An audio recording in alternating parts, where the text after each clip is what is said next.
सत्यानन्दचिदात्मने सर्वान्तरात्मने श्रीमद् वेङ्कटेशाय मङ्गलम्।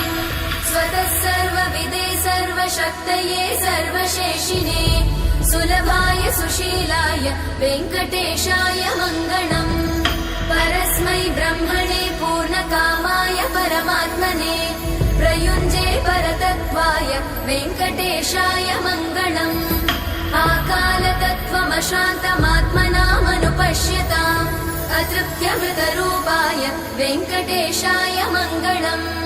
प्रायस्वचरणौ पुंसां शरण्यत्वेन पाणिना कृपया दिशते श्रीमद् वेङ्कटेशाय मङ्गलम्। दयामृततरङ्गिण्यास्तरङ्गैरिव शीतलै अपाङ्गै सिञ्चते विश्वं वेङ्कटेशाय मङ्गलम्। स्रग्भूषाम्बर